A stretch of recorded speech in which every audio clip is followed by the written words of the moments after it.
चलिए बताइए कहां तक लास्ट क्लास में हो गया था? कंस्ट्रक्टर कंस्ट्रक्टर तक हो गया था और बोले थे कि नेक्स्ट क्लास में we will discuss about the new concept that is the reverse of constructor that is called destructor. ठीक है सर, थोड़ा क्वेश्चंस वगैरह भी बताइएगा ना, मतलब एग्जाम में कैसे थ्योरी पार्ट से लेके और क्वेश्चन का भी। क्वेश्चन बैंक आपके पास है ना, हमने आपको कहा है जहां जहां जो जो टॉपिक इंपॉर्टेंट आता है हम बीच बीच में बोलते रहते हैं, ये टॉपिक आता है, बोलते हैं कि नहीं है? ये पूछा था, ये यूनिवर्सिटी में आता है। ये ठीक है, तो एक तो वो आपका आइडिया हो गया। अब एग्जैक्ट क्वेश्चन बैंक हमारे दिमाग में थोड़ी याद रहता है, क्वेश्चन बैंक तो आप लोग लाते हैं। ठीक है कि ये पिछले साल का है, ये उसके पिछले साल का है। तो हमने पहले भी कहा था कि क्वेश्चन बैंक आप लोग पढ़ते समय क्वेश्चन बैंक भी देखते रहिए। ठीक है, क्वेश्चन बैंक आपको एकेयू के भी साइट से भी मिल जाएगा, हमको लग रहा है। आप एकेयू के साइट पे विजिट कीजिए, वहां से क्वेश्चन बैंक जो पुराना है वो आपको मिल जाएगा, तो वहां से आप लोग ले सकते सर, हैं। बुक भी सीमेज के है भी कुछ। सीमेज के भी साइट से आपको मिल जाएगा। ठीक है, सीमेज के भी साइड में जाइए। ठीक है, यूनिवर्सिटी एकेयू सेलेक्ट कीजिए, बीसीए सेलेक्ट कीजिए। ठीक है, और उसमें देखिए ओल्ड क्वेश्चंस होंगे। ओके, मेरे पास क्वेश्चंस पढ़ा हो पहले से ये जरूरी नहीं है। ठीक है, और पहले से अगर कुछ क्वेश्चंस होगा भी तो वो भी आप ही लोग के द्वारा जो प्रोवाइड किया गया क्वेश्चन है वही है। क्लियर? Yes sir. तो अगर अभी किसी के पास क्वेश्चन है 1 साल का तो हम कंसीडर कर सकते हैं उस पे। हाँ जी शिवानी, आपका कंसर्न इसी के यस सर। रिगार्डिंग था कि कुछ और रिगार्डिंग है? नहीं सर, मतलब वो जो क्वेश्चन पेपर तो जो हम लोग का पास्ट ईयर्स के है हमारे पास, लेकिन कुछ एक्स्ट्रा जैसे जो और आ सकते हैं और थोड़ा प्रैक्टिस करवाने के लिए क्वेश्चंस दे, या थ्योरी पार्ट जैसे पूछता है वो सब भी। मतलब इसमें समझ में नहीं आता कि थ्योरी पार्ट में सर क्या लिखेंगे, उसमें क्या आएगा। अच्छा, आपके पास क्वेश्चन है? आप रेगुलर क्लास करती हैं? Yes sir. ठीक है, आपके पास क्वेश्चन है? यस सर, प्रीवियस ईयर के हैं। प्रीवियस ईयर के हैं तो आप एक काम कीजिए, एक क्वेश्चन आप शेयर कीजिए। कोई क्वेश्चन आप शेयर कीजिए, हम आपको शेयर का परमिशन दे रहे हैं, आप क्वेश्चन शेयर कीजिए। क्योंकि आपका जो क्वेश्चन है वो थोड़ा डाउट हमको कर रहा है। और डाउट जो आपका आस्किंग ऑफ क्वेश्चन है या आस्किंग ऑफ नेचर है, वो स्टडी पे डाउट करने वाला थोड़ा सा है। ठीक है, और आपको उस तरह से बिल्कुल नहीं पढ़ाया गया है। आपको जो पढ़ाया गया है वो इस तरह से पढ़ाया गया है कि आप किसी भी क्वेश्चन का कभी भी कहीं पे भी जवाब दे सकते हैं। ठीक है, अब पढ़ाई जो होता है वो क्वेश्चन आंसर का पढ़ाई नहीं होता है, पढ़ाई तो कंसेप्ट का होता है ना, टॉपिक का होता है। क्वेश्चन आंसर तो हम लोगों को करना पड़ता है ना। तो इसलिए क्वेश्चन दिखाइए, हो सकता है कि कहीं आपको डाउट हो तो मैं क्लियर कर दूं। नहीं सर, मतलब मैं पूछ रही थी कि क्वेश्चन नहीं नहीं, बैंक वगैरह कोई बुक वगैरह का कुछ ऐसा पर्टिकुलर आता होगा जिससे हम लोग और प्रैक्टिस कर सकते हैं। ये सब कमजोर आप बच्चे जितना बोलते हैं। पढ़ाते ये जो शब्द निकाल रही हैं ये कमजोर बच्चों की निशानी है, पढ़ने वाले बच्चों की नहीं निशानी है। ठीक है, गेस्ट पेपर, क्वेश्चन बैंक पे डिपेंडेंट होना। ठीक है, ये एक्चुअली क्या है कि जो कम समय में कम मेहनत करके आगे निकलना चाहते हैं ये उनके लिए होता है। ठीक है, जिनको कंसेप्ट से बिल्कुल मतलब नहीं है, बस मतलब ये है कि हमको पास कर जाना है।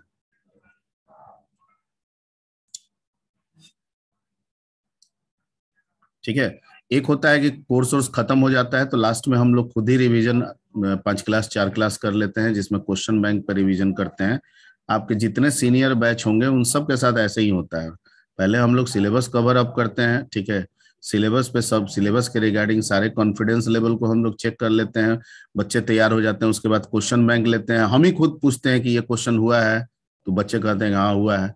ठीक है, ये 5 नंबर का है तो तुम कितना लिखोगे, तो इतना लिखना चाहिए, वो सब गाइड कर देते हैं। बच्चे कहते हैं हाँ ठीक है हो जाएगा। ठीक है, तो क्वेश्चन बैंक वगैरह होता नहीं है। क्वेश्चंस, प्रीवियस ईयर के क्वेश्चंस आपको मिल जाएंगे, जैसे आपके पास है वैसे ही 2-4 साल के और क्वेश्चंस कहीं कहीं से साइट से आपको मिल जाएंगे, कुछ सीमेज के भी साइट से मिल जाएंगे आपको। ठीक है, और बिल्कुल स्टडी को आप क्वेश्चन आंसर की तरह न कीजिए, स्टडी को आप कंसेप्ट की तरह लेकर आगे बढ़िए। ठीक है, तो शेयर कीजिए, आप शेयर कीजिए, हम आपको गाइड करते हैं। जितना पढ़ा है उसमें क्वेश्चन कैसे आए हैं और आपको क्या करना चाहिए कीजिए, नहीं तो ये डाउट डाउट रह जाएगा ना। हाँ जी, अंशु कुमारी, क्या नाम है उसका? शिवम, शिवानी, शिवानी, शिवानी, हाँ जी शिवानी, शेयर कीजिए, शेयर, आपको शेयर परमिशन दे दिए, क्वेश्चन दिखाइए।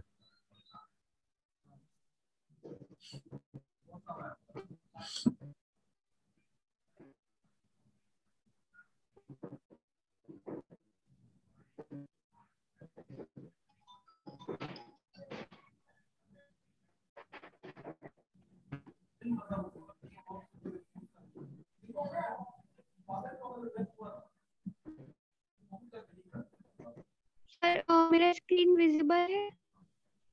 आपका स्क्रीन तो अभी तक विजिबल नहीं है।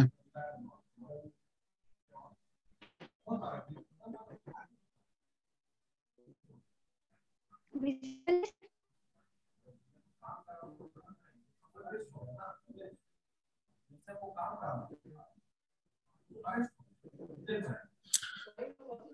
नहीं है आपका विजिबल, ठीक है, और मेरे को लग रहा है आपका नेटवर्क इशू है। ठीक है, तो आप फिर कभी कर लीजिएगा। अपार्ट फ्रॉम दैट, मैं शिवानी के अलावा बाकी बच्चों से मैं जानना चाहूंगा, ठीक है, कि कुछ बच्चे ने क्वेश्चन बैंक देखा है पहले, प्रीवियस ईयर का कोई भी क्वेश्चन आप लोगों ने देखा है? किसी ने भी? Yes sir. अंशु कुमार, ठीक है, तो अंशु कुमार, आप जो प्रीवियस क्वेश्चन देखे हैं तो आपको क्या रियलाइज हो रहा है कि जितना पढ़े हैं उससे रिलेटेड क्वेश्चन पूछा हुआ है कि नहीं पूछा हुआ है? हाँ सर, मतलब हाफ से ज्यादा 65% तक है, वो सिमिलर है। सिमिलर है, मतलब हम लोग जो अभी तक पढ़े हैं उसमें से करीब करीब 50 से 60% क्वेश्चन आपको लगता है कि पूछा हुआ है। ठीक है, तो आपको लगता है कि हम जो पढ़े हैं उसके अनुसार जो पूछा हुआ है उसका आंसर दे सकते हैं? यस सर, एक बार रिवीजन के बाद मतलब हो जाएगा, मतलब ज्यादा हार्ड नहीं है, मतलब कंपैरिजन में जो इस बार हुआ था इंटरनल उसी के मतलब उसी के बेसिस पे मतलब इक्वल ही है, ज्यादा हार्ड नहीं है। हाँ ठीक है, और अंशु के अलावा और कोई देखा है क्वेश्चन? यस सर, सर 2019 का AQ का पाइथन का क्वेश्चन सर देखे हैं। देखे हैं, तो आपको क्या रियलाइज हुआ? What you realized? Sir questions का MCQ पार्ट ये सब अच्छा था सर, लेकिन सर उसमें कोड ये सब लिखने के लिए क्वेश्चंस नहीं दिखा मेरे को कहीं। जरूरी मतलब नहीं व्हाट है। आर लूप्स ये सब था। नहीं नहीं नहीं नहीं नहीं नहीं नहीं, प्रोग्रामिंग पूछे, देखिए प्रोग्रामिंग पूछे ना पूछे, ठीक है, किस तरह का क्वेश्चन पूछ रहा है, आस्किंग ऑफ वे क्या है, ये हमारे पे नहीं डिपेंड करता है, ये यूनिवर्सिटी की अपनी मर्जी होती है। सर सिर्फ 2 ही टाइप के क्वेश्चन है, MCQ और फिर वो लॉन्ग आंसर बस। ऑब्जेक्टिव, हाँ, तो वैसा ही आता है उसमें, 5 का जवाब देना होता है शायद। हाँ यस सर। हाँ, तो वैसा ही रहता है उसमें। ठीक है, एक सर हर बार मतलब क्वेश्चन पेपर उसी के सिमिलर आएगा कि हर बार मतलब कुछ लमसम वही रहता है। गारंटी इसलिए नहीं दे सकते हैं कि मैंने अभी क्या कहा कि क्वेश्चन पूछने का अधिकार किसके पास है? यूनिवर्सिटी के पास है। ठीक है, जो पिछला आ रहा है उसके आधार पे तो क्वेश्चन हम वैसा ही कहेंगे, लेकिन वे ऑफ आस्किंग यूनिवर्सिटी चाहे तो आप मर्जी से बदल सकती है, ये उसका हक है। ठीक है, हो सकता है कि कोई क्वेश्चन आप एक फुल क्वेश्चन लेके अभी तक आ रहा था, हो सकता है इस बार आपके में आ जाए एक ही क्वेश्चन में 2 पार्ट हो, ये भी करके आ जाए, ऐसा भी हो सकता है। यूनिवर्सिटी चाहे तो इस पैटर्न पे भी क्वेश्चन आपसे आस्क कर सकती है। ठीक है, मैटर वो नहीं है, मैटर ये है कि जो हम लोग पढ़े हैं उस पढ़ाई से रिलेटेड क्वेश्चंस मिल रहे हैं कि नहीं मिल रहे हैं, चाहे वो प्रैक्टिकल लेवल के हो चाहे वो थ्योरी लेवल के हो, उससे मतलब नहीं है। यस सर, मैथ सब कर रहा है, क्वेश्चन मैच कर रहा है। ठीक है, तो अभी आगे और भी बहुत सारा चीज पढ़ना है, उससे भी बहुत सारा पॉइंट्स आपका कवर होगा। ठीक है, और सब जब हम लोग कर लेंगे तो 100% आपका कवर हो जाएगा। ठीक है, तो लेकिन अभी तक जितना हम लोग कवर किए हैं उसमें से 60% तकरीबन मान के चलिए कि कवर अप करता है क्वेश्चन, यूनिवर्सिटी क्वेश्चंस इतना ही में से 60% आपका 60 से 70% तक रख देगी। ठीक है, अब जो पढ़ रहे हैं वो 30 से 40% हमारा कवर करेगा। ठीक है, ये हम इसलिए बात पूछें कि जो शिवानी का थोड़ा सा जो क्वेश्चन पूछने का जो ये था, मेरे को लगा कि वो चाह रही है कि क्वेश्चन आंसर टाइप का आप पढ़ा दें। मतलब एक क्वेश्चन क्या है उसका आंसर लिख दें, हमको नोट्स भेज दें, हम उसको, मेरे को थोड़ा सा ऐसा आई रियलाइज दैट। ठीक है, और मैं चाह रहा हूँ कि हम लोग ऐसे पढ़े कि कोई भी क्वेश्चन आ जाए, ठीक है, किसी भी तरह का, ठीक है, हमारा दिमाग हंट करे कि ना ना ये क्वेश्चन पूछा जा रहा है, हम उसका आंसर लिख दें सिंपली। ठीक है, तो ठीक है, हम लोग जब खत्म हो जाएगा ना सिलेबस, जब फिनिश करेंगे तो फिनिश करने के बाद जो भी 2-4 क्लास का समय बचेगा उसमें हम लोग जो प्रीवियस ईयर के क्वेश्चंस हैं वो भी हम लोग रिवाइज करेंगे। बीच बीच में अगर क्वेश्चन बैंक आप देख रहे हैं और क्वेश्चन बैंक के रिगार्डिंग जितना पार्ट हम लोग कवर कर चुके हैं उसमें रिगार्डिंग अगर किसी तरह का कोई डाउट हो रहा है तो वो क्वेश्चन लेते आइएगा, पूरा क्वेश्चन पढ़ के बताइएगा और बताइएगा कि ये डाउट हो रहा है, इसमें हमको ये डाउट हो रहा है कि इसका आंसर कैसे करें, या आप ये पढ़ाए थे क्या लिखना चाहिए इसमें, तो मैं बिल्कुल आपको गाइड करूंगा। ठीक है, but there is no question bank here. ठीक है, और मैं नहीं चाह रहा हूं कि आप में से कोई भी क्वेश्चन बैंक पे डिपेंडेंट हो। हाँ, परीक्षा के समय में लास्ट में प्रीवियस ईयर के क्वेश्चंस को लेके हम लोग एक पैटर्न पे काम कर लेंगे और सारे टॉपिक को भी एक साथ रिवाइज कर लेंगे। सर एक क्वेश्चन हमको दिखा अभी सर, इसमें है ऑब्जेक्टिव है, how are variable length arguments specified in function heading. How are variable length arguments specified in the function heading। How variable का लेंथ पूछ रहा है। यस, वो स्पेसिफाइड कैसे होता है फंक्शन। अच्छा, ऑप्शन में क्या क्या दिया है sir? 1 star followed by valid identifier, 1 underscore followed by valid identifier, 2 star followed by valid identifier और 2 अंडरस्कोर। तो उसमें से आपको क्या लग रहा है? आपको बताए थे पिछले क्लास में, आप बताइए कि उसमें से सबसे सटीक आपको क्या आंसर लग रहा है। ये पूछ रहा है कि जो फंक्शन में हम आर्गुमेंट डिफाइन करते हैं, पैरामीटर डिफाइन करते हैं, उसमें सबसे सटीक कौन सा है। फंक्शन नेम में, फंक्शन का जो आइडेंटिफायर मतलब नेम, ठीक है, तो नाम में हम लोग स्टार लगाते हैं? No sir. डबल स्टार लगाते हैं? No sir. सिंगल अंडरस्कोर लगाते हैं? लगा भी सकते हैं। हाँ? 2 अंडरस्कोर वाला है ना, 2 अंडरस्कोर शायद होगा, शायद पिछले क्लास में बताया हुआ है। क्लास वाला। अच्छा, उसी में क्लास के अंदर जो फंक्शन है सर वही ना, तो वही। हाँ, 2 अंडरस्कोर फॉलो होता है ना, तो 2 अंडरस्कोर फॉलो होता है तो उसमें आंसर है ना 2 underscore. Yes sir, D option. बस उसको आंसर लगा दीजिए, हो गया, बात खत्म। अब कहिए कि आपको 2 अंडरस्कोर के बारे में ना बताया गया है।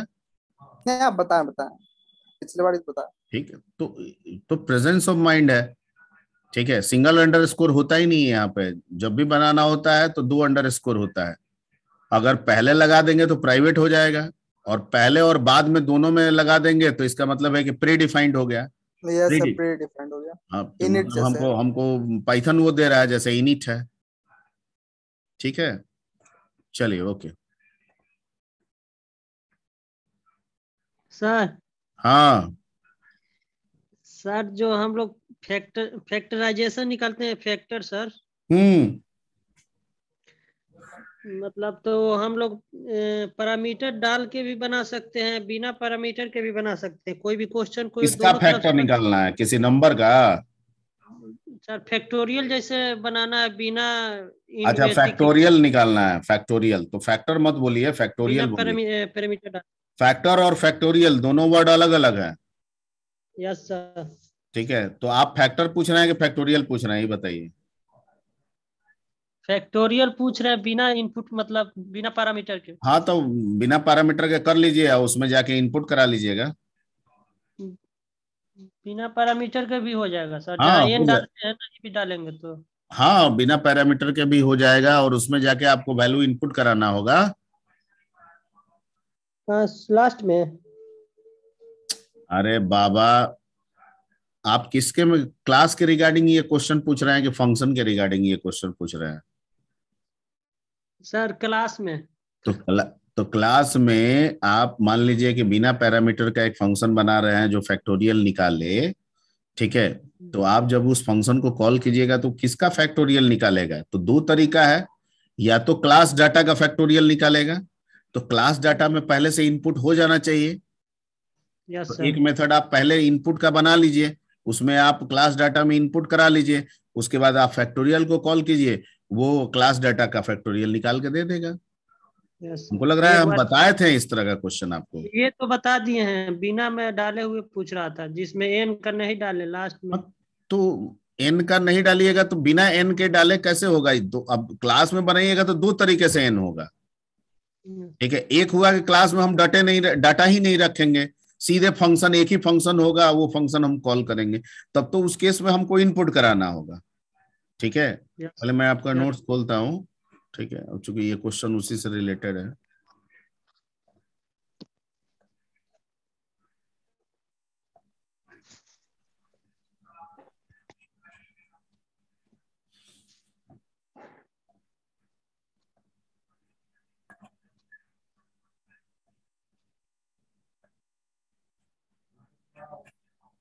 ये तो रिकर्सिव का हो गया, इसका भी इंपॉर्टेंट क्वेश्चन है रिकर्सिव। यस सर, ये हो गया। वेयर टू डिफाइन, इसी पे तो बताए थे, आपको बताया था ना, इस सम का था। ठीक है, फिर जीसीडी वगैरह समझाया था, इसी पे प्रोग्रामिंग आपको समझाए थे। ठीक है, वो प्रोग्रामिंग समझाए थे और बोले थे कि स्नैप खींच लेने के लिए बोले थे ना। सर वो तो रिकर्सिव पे भी हो गया था, क्लास पे भी हो गया था, एन डाल करके बिना एन हाँ, डाले में दिक्कत हो रहा है। अच्छा, बिना एन डाले दिक्कत हो रहा है, तो ठीक है, तो बता देते हैं बिना एन डाले। मतलब आप चाह रहे हैं कि एक ऐसा क्लास बनाए, क्लास में ना यस सर। एक ऐसा क्लास बनाए। ठीक है, जैसे क्लास का नाम हम कुछ भी रख देते हैं, टेस्ट ही रख देते हैं, कोई दिक्कत? यस नो और सर। इसमें एक एक फंक्शन बनाए, ठीक है, जो फैक्टोरियल निकाले। ठीक है, और इसमें कोई पैरामीटर नहीं हो। Yes sir. ठीक है, अब क्लास में भी डेटा नहीं है, नहीं रखना है, अब फैक्टोरियल भी निकालना है, तो फैक्टोरियल भैया तो नंबर का निकलता है ना। Yes sir. जो नंबर देंगे उसका ना फैक्टोरियल निकालेंगे, तब तो हमको इसमें इनपुट ना करना होगा। क्या करना होगा? इनपुट कराना होगा।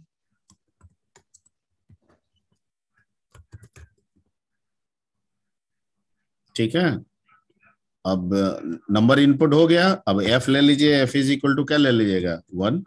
और फॉर आई इन रेंज क्या कर चला दीजिएगा? 1 से n+1। 1 से n+1। और यहाँ पे F into is equal to क्या कर दीजिएगा? आई। और यहाँ पे प्रिंट क्या करा दीजिएगा? एफ को प्रिंट कर। Factorial of N is F. हो गया, बन गया। और क्या है, क्लास भी खत्म। अब यहाँ से सीधे आप टेस्ट को कॉल कर लीजिए, टी बराबर टेस्ट एक बना लीजिए ऑब्जेक्ट, और टी डॉट किसको कॉल कर लीजिएगा? फैक्ट, वो हो गया, रन करा लीजिए।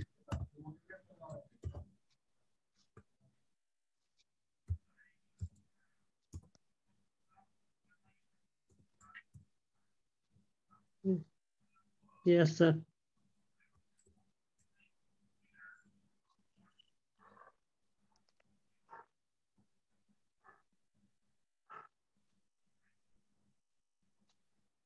ठीक है, yes sir. So working. Yes sir. Okay, तो आगे बढ़े हम लोग। Yes sir. Yes sir. ठीक है, देखिए आपको जितनी पढ़ाई जा रही है यहाँ पे, वो पढ़ाई आपके सिलेबस को भी पूरा करेगा, आपके कंसेप्ट को भी पूरा करेगा, ठीक है, और आपके एग्जामिनेशन के जो क्वेश्चन आंसर हैं उनको भी पूरा कर देगा, ठीक है, कहीं कोई इसमें दिक्कत नहीं है। लेकिन अगर आप नहीं पढ़ते हैं या कम पढ़ते हैं या पढ़ाई में उतना कॉन्सेंट्रेट नहीं करते हैं, तो बहुत तरह की दिक्कत आपके साथ लगी रहेगी, ठीक है, और उस दिक्कत को लेके आप हमेशा कुछ ना कुछ सवाल करते रहेंगे। ओके, लेकिन अगर आप थोरोली पढ़ रहे हैं, थोड़ा समय दे रहे हैं इन पे, बिल्कुल आपको दिक्कत नहीं होगा, बड़े आराम से आप सब चीज निकाल लीजिएगा, ठीक है। और शॉर्टकट का मेथड बहुत ज्यादा मत अपनाइए। शॉर्टकट वाला तरीका किसी को भी अगर दिमाग में भी आ रहा है मत अपनाइए, ठीक है, थोड़ो चीज को सीखिए, है ना। चलिए तो आगे बढ़ते हैं, और आगे हम लोग लास्ट क्लास में हम लोगों ने इनिट के बारे में बता दिया था। एंड इनिट को हम लोग क्या कहते हैं यहाँ पे, कंस्ट्रक्टर। इनिट को क्या कहते हैं, कंस्ट्रक्टर। और इनिट कितनी बार कॉल होता है, ओनली वन बार, एक बार। और किसके कब कॉल होता है, कब कॉल होता है,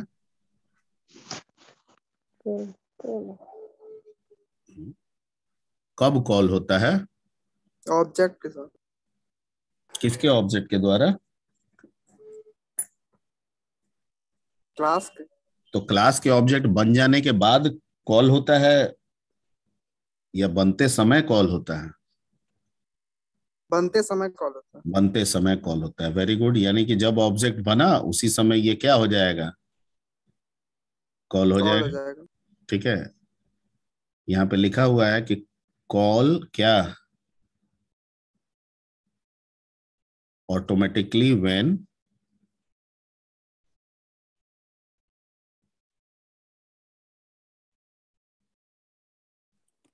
जब भी आप क्लास का ऑब्जेक्ट क्रिएट करेंगे ये ऑटोमेटिकली कॉल होगा। और कितनी बार कॉल होगा, एक बार, जैसा कि अभिषेक इसके पहले बता रहा था, ठीक है। ओके, तो जब एक बार कॉल होगा तो जाहिर बात है कि एक सर्टेन प्रोसेस के लिए, एक नॉर्मल प्रोसेस के लिए तो हम इसको नहीं बनाएंगे जिसका हमको इस्तेमाल बार बार करना है, जब चाहे तब करना है, तो उसके लिए तो हम ये नहीं बनाएंगे, नहीं। अरे मान लीजिए कि हमको फैक्टोरियल निकालना है, तो जब नंबर हम देंगे फैक्टोरियल निकलना चाहिए, ठीक है। तो कभी भी नंबर आएगा, हम कभी भी फैक्टोरियल निकाल सकते हैं, तो उसके लिए हम फैक्टोरियल को क्या कंस्ट्रक्टर से बना देंगे, नहीं बनाएंगे। No sir. उसके लिए तो हम नॉर्मल मेथड बनाएंगे, ठीक है। जब जरूरत होगा ऑब्जेक्ट से उसको इन्वोक कर लेंगे, यानी कॉल कर लेंगे, ठीक है। t.fact4 निकाल देगा, t.fact6 निकाल देगा, t.factnum निकाल देगा, जब जहां जरूरत है निकाल लेंगे। तो फिर कंस्ट्रक्टर क्यों ले रहे हैं, आखिर यूज क्या है, कोई पूछेगा ना कि एक ही बार कॉल होगा ऑब्जेक्ट के साथ, बार बार होगा नहीं, एक ही बार कॉल होगा, तो क्यों आप इस्तेमाल करेंगे इसका, क्या इसका यूज है, क्या फायदा हमको मिल रहा है। अब मान लीजिए कि हर एक ऑब्जेक्ट से एक सर्टेन फाइल जुड़ा हुआ है, या हर एक ऑब्जेक्ट से एक सर्टेन डेटाबेस जुड़ा हुआ है, तो जब जब ऑब्जेक्ट बनेगा वो फाइल खुलना चाहिए, जब जब ऑब्जेक्ट बनेगा, ठीक है, वो डेटाबेस खुलना चाहिए, ठीक है। ओके, या सर्टेन ऑब्जेक्ट से कुछ वेरिएबल्स जुड़े हुए हैं, ठीक है, तो हम चाहते हैं जब जब ऑब्जेक्ट बने उस वेरिएबल का एक सर्टेन वैल्यू इनिशियलाइज हो जाए, ठीक है। तो ऐसे कामों में हम लोग कंस्ट्रक्टर का इस्तेमाल करेंगे, जहां पे वेरिएबल इनिशियलाइजेशन करना हो, रिसोर्स ओपनिंग करना हो, लाइक फाइल ओपनिंग हो, ठीक है, वहां पे हम लोग इसका इस्तेमाल करेंगे। यहाँ पे देखिए वेरिएबल इनिशियलाइजेशन लिखा हुआ है, यहाँ पे रिसोर्स ओपनिंग लिखा हुआ है ना, लाइक फाइल ओपनिंग लिखा है ना, डेटाबेस, ठीक है। अब मान लीजिए कि हर ऑब्जेक्ट को, सपोज कीजिए कि एक्सेल को कॉल करना है, तो भैया एक ही बार ना कॉल करना है, एक ऑब्जेक्ट एक बार एक्सेल को कॉल करेगा, उसके बाद एक्सेल में जो काम करना है वो करेगा। तो एक्सेल का कॉल करने का तरीका तो एक ही बार होगा, तो उसको डाल देंगे हम कंस्ट्रक्टर में। ऑब्जेक्ट बना, एक्सेल कॉल हो गया, दूसरा ऑब्जेक्ट बना, उसके लिए एक्सेल कॉल हो गया, तीसरा ऑब्जेक्ट बना, उसके लिए एक्सेल कॉल हो गया। ठीक है? Yes sir. Okay okay okay okay okay okay.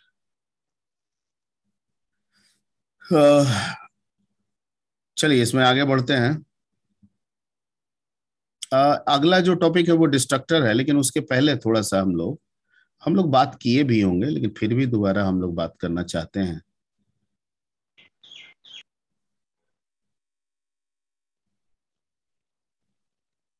And that is called garbage collector. क्या? Garbage collector. हाँ, कभी कभी ये भी क्वेश्चन पूछ देता है, इसको आप इंपॉर्टेंट ही मान के रखेंगे। ठीक है? और चूंकि अगला जो टॉपिक है वो इससे जुड़ा हुआ है, तो इसके बारे में बताना जरूरी भी है। तो गार्बेज कलेक्टर क्या होता है? तो कहता है कि इन पाइथन, अगर हम पाइथन की बात करें, garbage collector is a program. Garbage collector is a program और प्रोसेस, अगर प्रोग्राम है तो रन करेगा, तो किसी सर्टेन प्रोसेस या ऑपरेशन को अचीव करेगा। Yes sir. ठीक है? तो garbage collector is a program और process that removes or clears the memory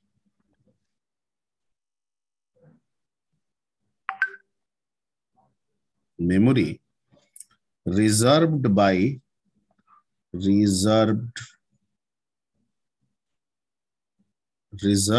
by program variables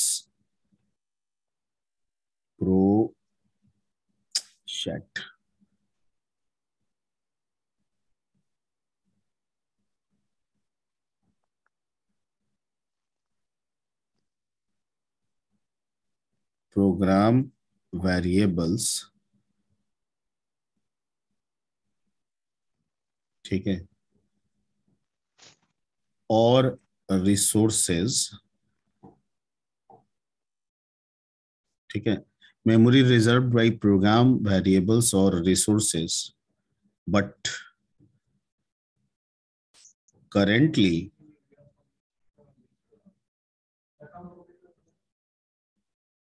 program is going to be closed.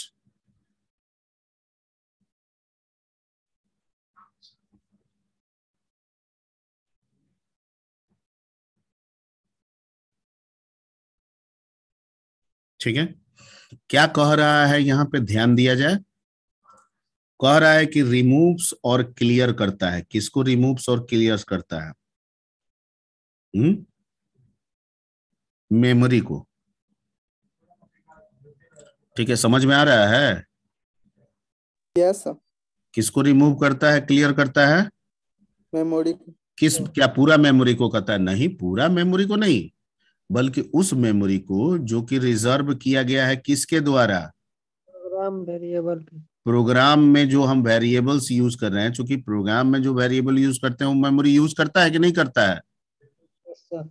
और कुछ और भी रिसोर्सेज यूज करते हैं, फाइल यूज करते हैं, डेटाबेस यूज करते हैं, और भी कुछ करते हैं, वो भी तो मेमोरी यूज करता है। Yes sir. ठीक है?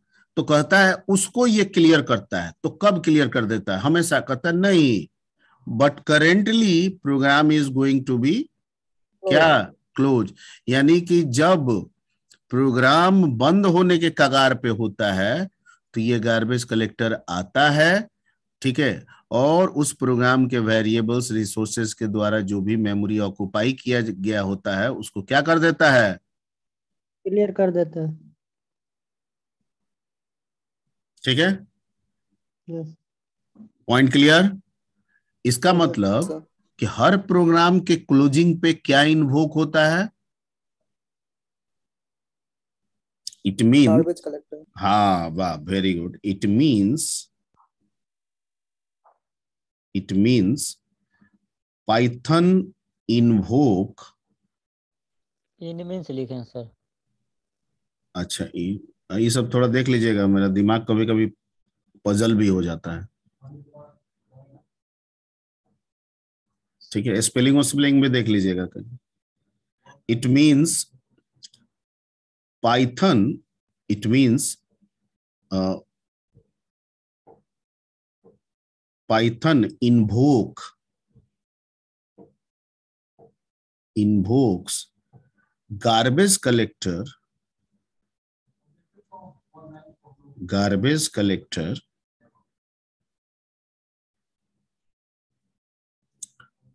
when program is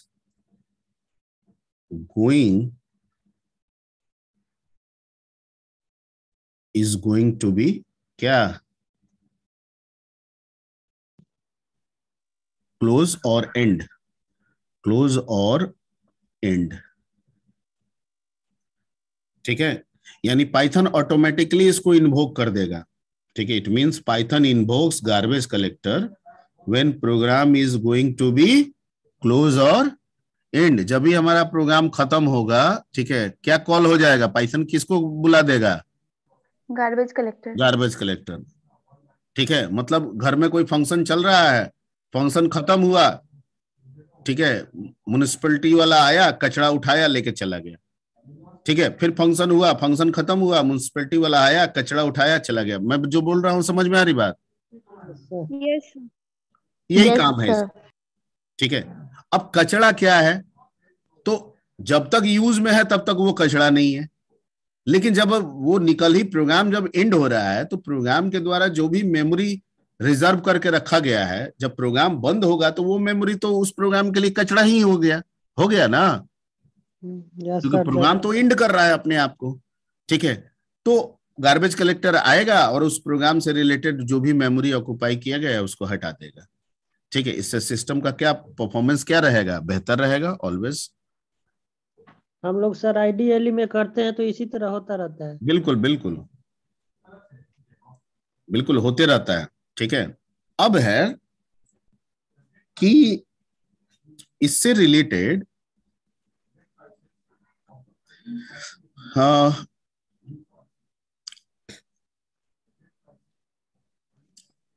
if we want to, ये ऑटोमेटिक तो होता ही रहेगा, but if we want to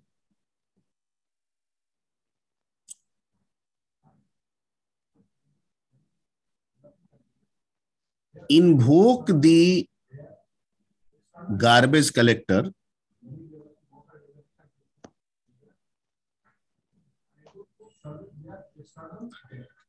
if we want to invoke the garbage collector manually का मतलब क्या हुआ? मतलब हमारे द्वारा। ठीक है, और मैनुअली की जरूरत हमको पड़ेगी किस केस में? जो अगला टॉपिक सीखने वाले हैं, दैट इज कॉल्ड डिस्ट्रक्टर के केस में हमको इसकी जरूरत पड़ेगी। तो if we want to invoke the garbage collector manually, then we have to use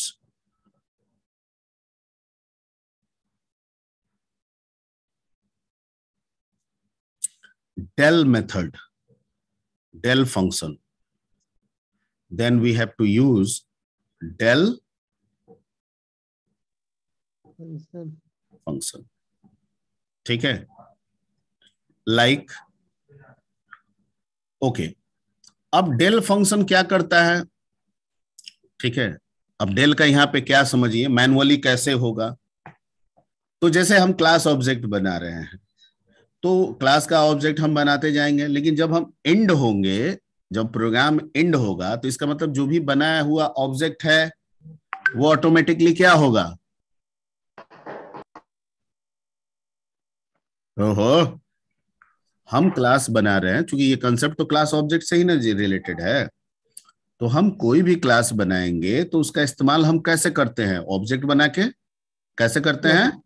object बनाकर। तो ऑब्जेक्ट बना, हम काम कर रहे हैं, लेकिन जब प्रोग्राम एंड होगा तो जो भी बनाया हुआ ऑब्जेक्ट है वो ऑटोमेटिकली क्या हो जाएगा? डिस्ट्रॉय होगा। Yes sir. और ऑब्जेक्ट ऑटोमेटिकली डिस्ट्रॉय होगा, इसका मतलब है कि गार्बेज कलेक्टर कॉल होगा। Yes sir. और garbage Yes, collector sir. Object से रिलेटेड जो भी मेमोरी है उसको क्या करता जाएगा? क्लियर करते जाएगा। चला। Remove okay. क्लियर करेगा।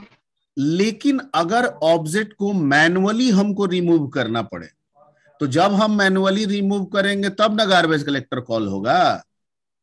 नहीं समझे? ये तो डिफॉल्ट बिहेवियर हमने बताया। हमने क्या कहा कि इफ वी वांट टू, ऊपर वाला अभी तक डिफॉल्ट है। If we want to invoke the garbage collector manually, जैसा कि हमको जरूरत पड़ने वाला है किस केस के लिए? डिस्ट्रक्टर के लिए। डिस्ट्रक्टर के लिए। डिस्ट्रक्टर के लिए। Then we have to use del function. तब हमको क्या यूज करना होगा? डेल फंक्शन, क्योंकि गार्बेज कलेक्टर तब इसी के द्वारा कॉल होगा। ठीक है, तो डेल फंक्शन करता क्या है? ठीक है, तो डेल फंक्शन कहता है कि डेल फंक्शन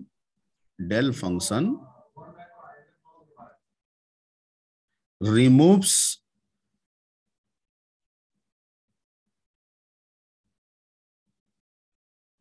द गिवन क्या?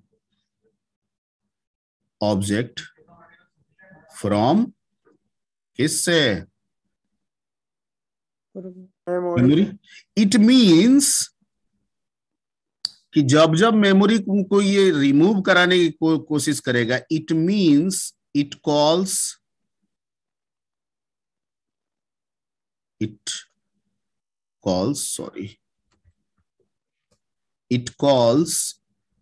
गार्बेज कलेक्टर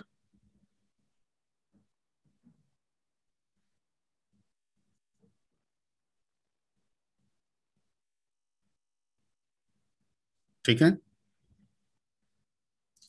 अरे भाई, हम डेल करेंगे तो इसका मतलब यही ना हो रहा है कि हम डेल कर रहे हैं तो ये गार्बेज कलेक्टर को बुला रहा है, तब ना ऑब्जेक्ट डिस्ट्रॉय होगा। Yes sir. Point clear? Okay. Yes, sir. Yes sir. Okay okay okay.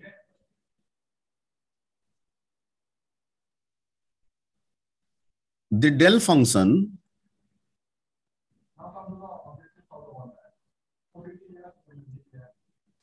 also calls the destructor। ठीक है, यानी also calls the destructor। ये किसको कॉल करता है? डिस्ट्रक्टर को। और डिस्ट्रक्टर हमारा अभी बताने वाले हैं, उसका नाम क्या है? 2 अंडरस्कोर डेल और फिर 2 अंडरस्कोर, इसको क्या बोलेंगे हम लोग? ठीक है, इसके बारे में अभी तुरंत हम समझाने वाले हैं। ओके, अब सवाल ये उठता है कि सर आप 2 बात बता दिए इसमें। एक बता दिए कि डिस्ट्रक्टर गार्बेज कलेक्टर भी कॉल होगा, एक और भी बता दिए कि डेल फंक्शन को हम यूज करेंगे, ऑब्जेक्ट को जैसे डिलीट करेंगे ये डिस्ट्रक्टर को भी कॉल करेगा। तो पहले कौन होगा, बाद में कौन होगा? तो पहले तो डिस्ट्रक्टर होगा। पहले कौन होगा? डिस्ट्रक्टर। हाँ, इट फर्स्ट कॉल्स डिस्ट्रक्टर। और डिस्ट्रक्टर का मतलब कौन फंक्शन? Del function. ठीक है, देन आफ्टर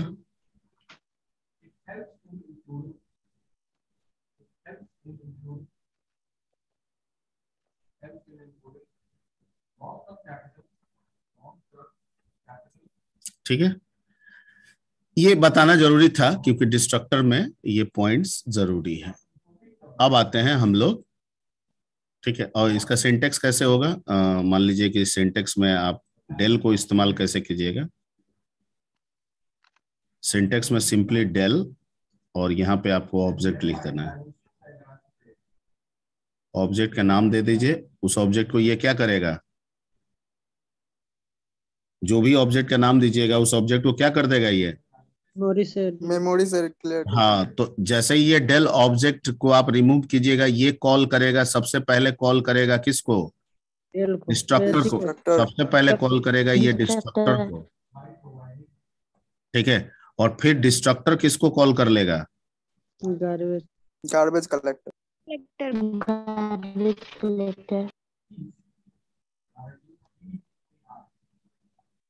ठीक है, अब आते हैं हम लोग, बढ़ते हैं और अगले पॉइंट्स दैट इज डिस्ट्रक्टर की तरफ बढ़ते हैं और उसके अनुसार इसको समझाने की कोशिश करते हैं।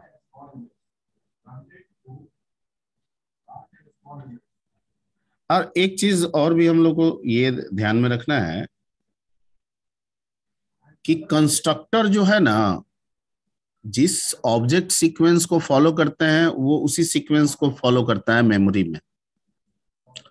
मतलब अगर हम 3 ऑब्जेक्ट बना रहे हैं, ए बना रहे हैं पहले तो कंस्ट्रक्टर कॉल हुआ, बी बना रहे हैं तो फिर बी के लिए कंस्ट्रक्टर कॉल हुआ, सी बना रहे हैं तो फिर सी के लिए कंस्ट्रक्टर कॉल हुआ। Point clear? ओके, ए बना रहे हैं तो ए के लिए कंस्ट्रक्टर कॉल हुआ, मेमोरी रिजर्व हुआ। बी बना रहे हैं, बी के लिए कंस्ट्रक्टर कॉल हुआ, मेमोरी रिजर्व हुआ। सी बना रहे हैं, सी के लिए कंस्ट्रक्टर कॉल हुआ, मेमोरी रिजर्व, मेमोरी बना रहे हैं। ठीक है, डिस्ट्रक्टर जब इनके लिए हम कॉल करेंगे,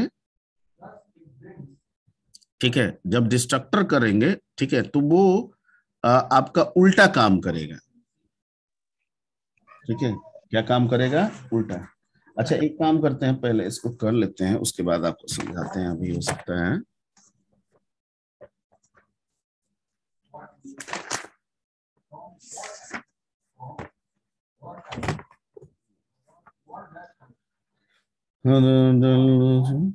ठीक है,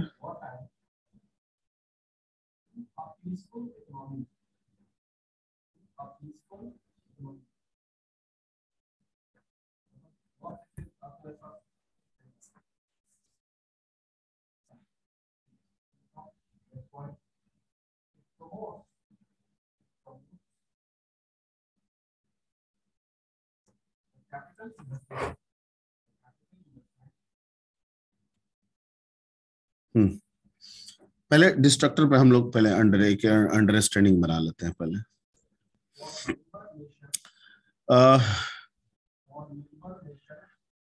destructor is also a special member function, a special member function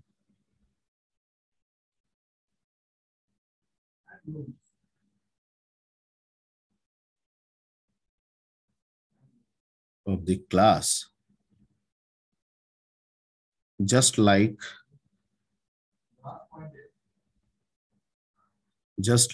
constructor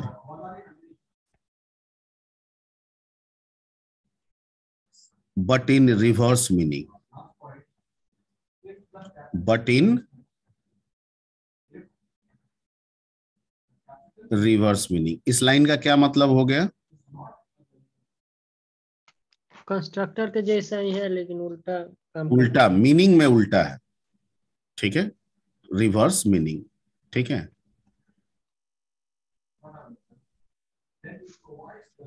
the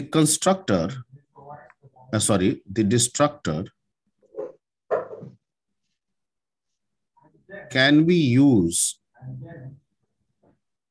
can be used to free the memory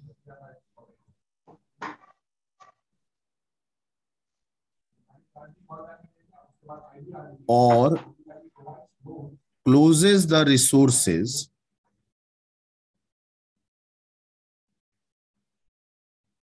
allocated by constructor.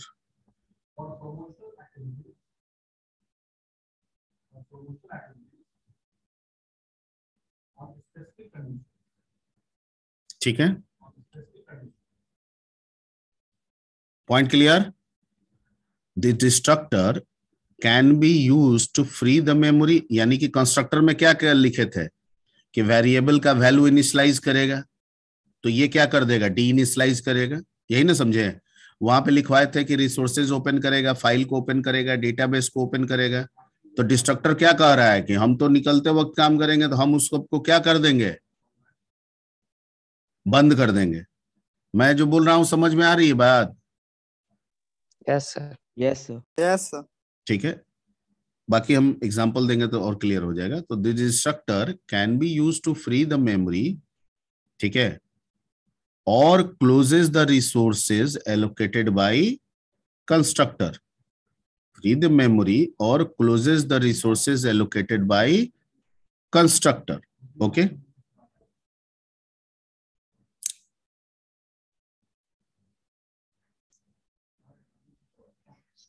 in Python,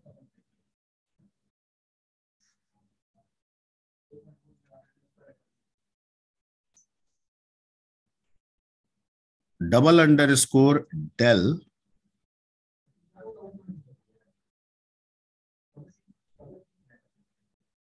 function is used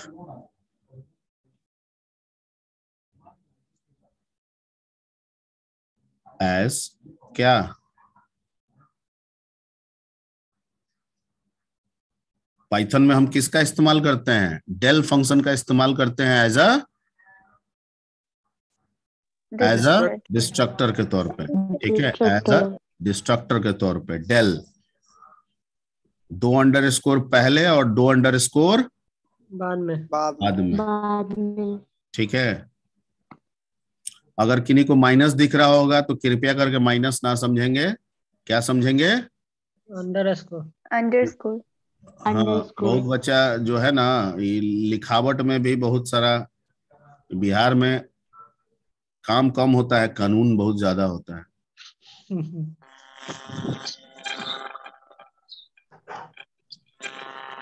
ठीक है,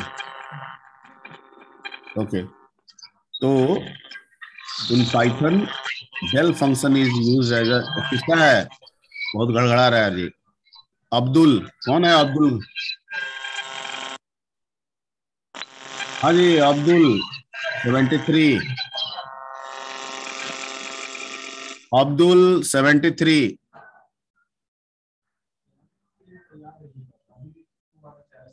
तो in Python del function is used as a destructor. Okay,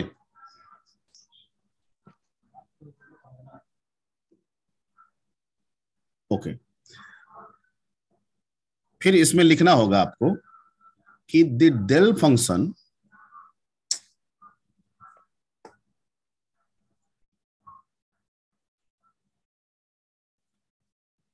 the del method, the del method will be invoke,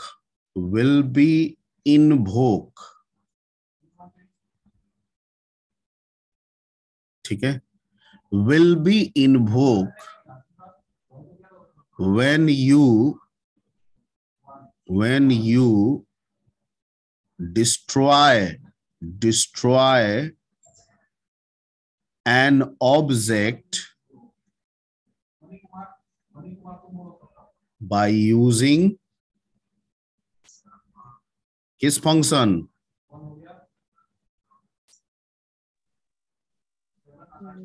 क्या कह रहा है? Del function.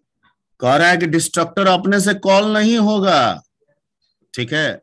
Destructor तब call होगा जब आप प्रोग्राम में किसका इस्तेमाल करेंगे? डेल फंक्शन का इस्तेमाल करेंगे, और ऑब्जेक्ट को लास्ट में आप क्या करेंगे? डिस्ट्रॉय करेंगे, और जैसे जैसे ऑब्जेक्ट को डिस्ट्रॉय करेंगे कोरस्पॉन्डिंग जो डिस्ट्रक्टर है वो कॉल हो जाएगा। इसका मतलब कि del function will call the del destructor, del function will call the destructor, del function will call the destructor, del function will call the destructor. Del, ये डेल अलग है, ये डेल अलग है, दोनों में ध्यान दीजिएगा। इस डेल में ना आगे पीछे कुछ भी अंडरस्कोर नहीं है, सिंपल डेल है ना? फंक्शन है, ठीक है। तो ये कहता है कि जब आप मेरे को यूज कीजिएगा तो मैं कॉल करूंगा किसको? डिस्ट्रक्टर को, मींस डेल को, डेल डिस्ट्रक्टर को मैं कॉल करूंगा, ठीक है। तो एक लाइन में इसमें जोड़ देता हूं ताकि कहीं पे क्लैरिटी का अभाव ना रहे। It means del function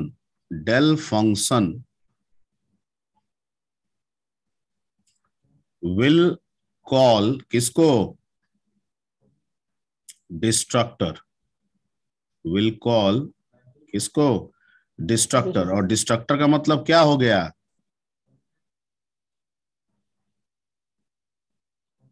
ठीक है, ओके, क्लियर? तो ये आपका हो गया। अब इसको आप, इसका नॉर्मली इंपॉर्टेंस कब होगा? क्या प्रोग्राम के स्टार्ट में कोई इसका इंपॉर्टेंस है? क्या प्रोग्राम के रनिंग पीरियड में इसका कोई इंपॉर्टेंस है? अभी तक चाहे हम डेल बताएं या डेल डिस्ट्रक्टर बताएं, क्या आपको, या गार्बेज कलेक्टर बताएं, क्या इसका लगता है कि प्रोग्राम के स्टार्ट या प्रोग्राम के रनिंग पीरियड में इसका कोई इंपॉर्टेंस है? No sir. नहीं है। No, इसका इंपॉर्टेंस कब बनता है? जब प्रोग्राम क्या होने जा रहा है? एंड होने जा रहा है। एंड होने जाता है। एंड होने जा रहा है तो हमारा काम खत्म हो रहा है, हम ऑब्जेक्ट को हटाना चाहते हैं। तो दो तरीके से ऑब्जेक्ट हटता है। एक तो हम कुछ नहीं किए, पाइथन हटा दिया, गार्बेज कलेक्टर फुल कॉल किया, वो उसका इश्यू है, वो किया। दूसरा है कि नहीं सर, बनाए हम है तो हटाएंगे भी हम, और गार्बेज कलेक्टर हमारे अनुसार चलना चाहिए, यानी डिस्ट्रक्टर हमारे अनुसार चलना चाहिए। क्योंकि हम डिस्ट्रक्टर को कॉल करेंगे, डिस्ट्रक्टर किसको कॉल करेगा? Garbage collector. हम डिस्ट्रक्टर को कॉल करेंगे, डिस्ट्रक्टर किसको कॉल करेगा? Garbage collector. तो हम कहते हैं कि नहीं, जब हम बनाए हैं तो हम ही इसको हटाएं, ऐसी व्यवस्था आप हमको दीजिए। तो कहता है ठीक है, आप डेल फंक्शन का इस्तेमाल कीजिए, जो ऑब्जेक्ट बनाए हैं उसको उससे हटाइए, और जब जब आप डेल से हटाइएगा ऑब्जेक्ट को, वो कॉल कर लेगा डिस्ट्रक्टर को, और डिस्ट्रक्टर कॉल कर लेगा गार्बेज कलेक्टर को, और कहेगा मेमोरी हटा दो। सर इसमें अंतर जैसे क्या हो रहा है, जैसे वो अपने से हटा रहे हैं तो, और उसमें मतलब? तो उसमें जो अपने से हटा रहा है वो तो डिफॉल्ट बिहेवियर है। आप तो उस डिफॉल्ट बिहेवियर में कुछ अपना नहीं कर सकते हैं। कर सकते हैं, आप चाहते हैं कि जब ऑब्जेक्ट डिस्ट्रॉय हो तो एक मैसेज आ जाए बाय बाय, ठीक है? आप नॉर्मली प्रोग्राम बना रहे हैं तो आपको थोड़ी बाय बाय कर रहा है, नहीं कर रहा है। नहीं। लेकिन अगर इस अप्रोच को अपना लीजिएगा तो आप क्या कर सकते हैं? बाय बाय नोटिफिकेशन आ जाए। हाँ, मतलब पहला ऑब्जेक्ट डिस्ट्रॉय हुआ तो बाय बाय कर दिया, दूसरा ऑब्जेक्ट डिस्ट्रॉय हुआ तो भी बाय बाय कर दिया, तीसरा ऑब्जेक्ट डिस्ट्रॉय हुआ तो भी बाय बाय कर दिया। अब अगर 3 बार बाय बाय हो गया तो मेरे को पता चल गया ना कि तीनों ऑब्जेक्ट क्या हो चुका है? डिस्ट्रॉय हो चुका है। Clear? That is the basic importance. एक नहीं होता है कि जैसे फाइल ओपन हो गया तो लिख दिए फाइल ओपन। अब फाइल बंद हो रहा है तो भाई लिखना चाहिए ना फाइल क्लोज, तब ना हमको पता चलेगा कि हाँ भाई जो खुला था वो क्या हो गया? बंद हो गया, क्लोज हो गया। ठीक है, तो उस केस में हम इसका इस्तेमाल करेंगे। ठीक है, अब इसको लिखने का तरीका हो गया, जैसे एक सिंटेक्स अगर लेके चलें इसका,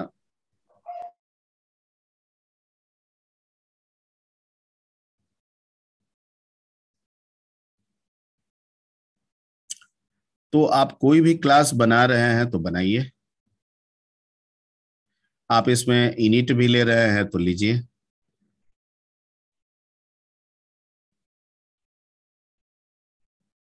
यही ना आप लेते हैं?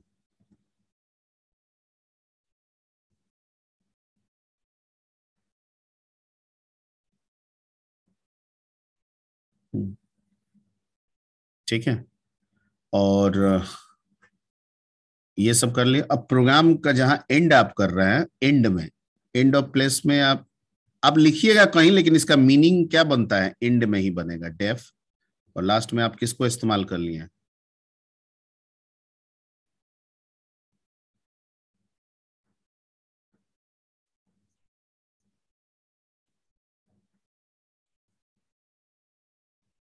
ठीक है, अब आप मान लीजिए क्लास का ऑब्जेक्ट बनाएंगे। ठीक है, object is equal to class, ऐसा ही ना देते हैं? Okay, yes sir. तो जैसे ऑब्जेक्ट आप क्लास का बनाए, जैसे ऑब्जेक्ट, तो ये किसको कॉल कर लिया? इनिट को। इनिट क्या है?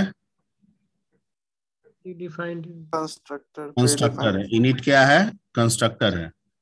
इनिट क्या है? कंस्ट्रक्टर है। अब हम यहाँ पे क्या करते हैं, यहाँ पे लिखते हैं डेल और किसको दे देते हैं? ऑब्जेक्ट को। तो ये किसको कॉल कर लिया? डिस्ट्रक्टर को। समझ में आ रही बात? यानी ये वाला मेथड ऑटोमेटिकली नहीं आएगा। ये अगर आपने डिफाइन किया है तो ये तभी कॉल होगा जब आप क्या करेंगे?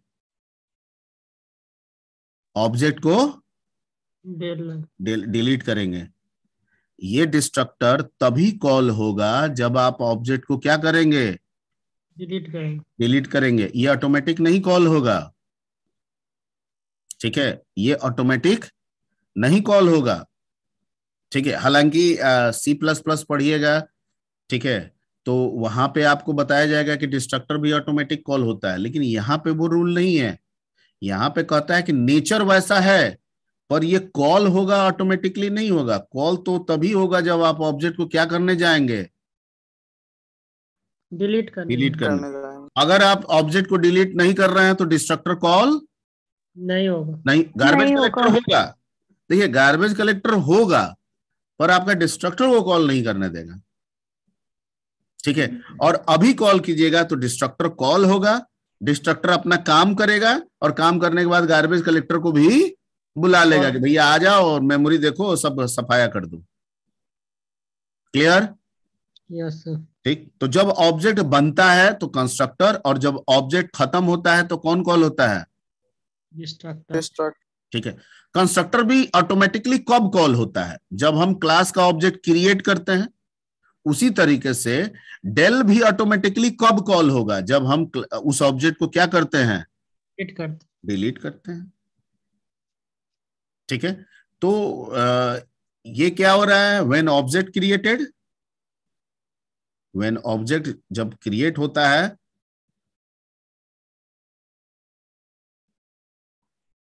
तो ये होता है, और ये कब कॉल होता है? When object destroy. जब आप ऑब्जेक्ट को डिस्ट्रॉय करते हैं तो किसको कॉल करता है? डिस्ट्रक्टर को। ठीक है, इसमें ये वाला जो है, ये वाला जो है, इसको हम लोग कंस्ट्रक्टर कहते हैं। बार बार मैं बता रहा हूं, बहुत लोग अभी भी दिक्कत कर रहा है इसमें।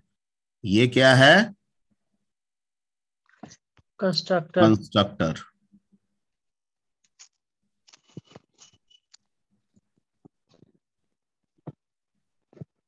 और ये क्या है? डिस्ट्रक्टर। ठीक है, अब इसको समझने के लिए थोड़ा सा हम लोग प्रैक्टिकली आते हैं। एक तो रफली समझा दिए,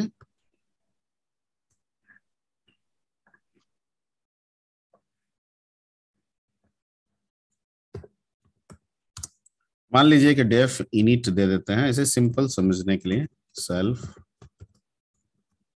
और इसमें प्रिंट दे देते हैं हेलो।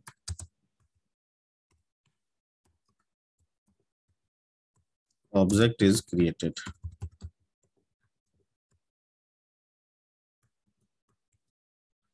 ठीक है, और डेफ दे देते हैं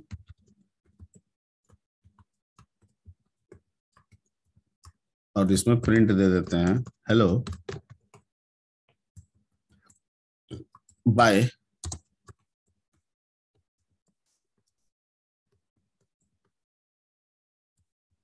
ऑब्जेक्ट इज डिस्ट्रॉयड। ठीक है, में भी इंट ही है। हाँ तो डेल होगा ना दूसरे फंक्शन। हाँ, ठीक है, ओके, क्लियर। अब मान लीजिए कि हम a बराबर टेस्ट लिखते हैं, तो क्या कॉल किया? क्या मैसेज आएगा? अरे ये जो लिए हैं यहां से कंस्ट्रक्टर कॉल होगा।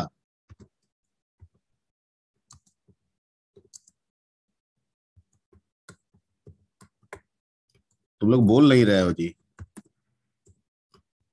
अरे यहां से कंस्ट्रक्टर कॉल हुआ कि नहीं हुआ?